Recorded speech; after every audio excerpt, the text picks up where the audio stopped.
നമസ്കാരം, സ്ട്രൈക്ക് ടോക്കറിലേക്ക് സ്വാഗതം. നിലമ്പൂർ ഉപതെരഞ്ഞെടുപ്പിൽ മത്സരിക്കാൻ നൽകിയ നാമനിർദ്ദേശ പത്രിക പിൻവലിക്കാൻ UDFന് മുന്നിൽ ഉപാധികൾ വെച്ച് PV അൻവർ. വരുന്ന തെരഞ്ഞെടുപ്പിൽ UDF അധികാരത്തിലെത്തിയാൽ വനം വകുപ്പും ആഭ്യന്തര വകുപ്പും തനിക്ക് നൽകുകയോ അല്ലെങ്കിൽ VD സതീശനെ പ്രതിപക്ഷ നേതാവിൻ്റെ സ്ഥാനത്ത് നിന്ന് മാറ്റുകയോ ചെയ്താൽ മാത്രമേ പത്രിക പിൻവലിക്കൂ എന്ന് UDFനെ അറിയിച്ചതായി അൻവർ മാധ്യമങ്ങളോട് പറഞ്ഞു. സതീശൻ മുക്കാൽ പിണറായി ആണെന്നും അൻവർ ആരോപിച്ചു.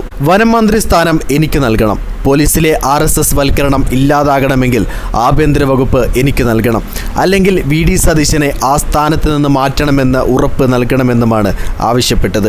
ഈ രണ്ട് വകുപ്പുകളാണ് ഇവിടെ ശുദ്ധീകരിക്കപ്പെടേണ്ടത്. IFS ഉദ്യോഗസ്ഥർ കേന്ദ്ര ലോബിയുടെ സഹായത്തോടെ മലയോര ജനതയെ കുടിയിറക്കാൻ വന്യമൃഗങ്ങളുടെ ആവാസ കേന്ദ്രമാക്കി മലയോര മേഖലയെ മാറ്റുകയാണ്.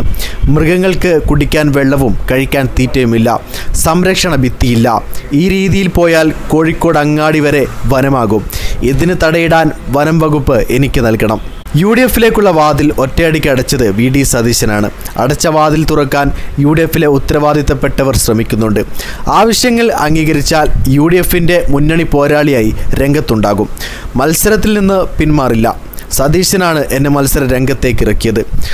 മലപ്പുറം ജില്ലയിലെ 60 ലക്ഷം ജനങ്ങളിലേക്ക് വികസനം എത്താത്തതിനാൽ ജില്ലയെ വിഭജിക്കേണ്ടത് അത്യാവശ്യമാണെന്നും അൻവർ പറഞ്ഞു.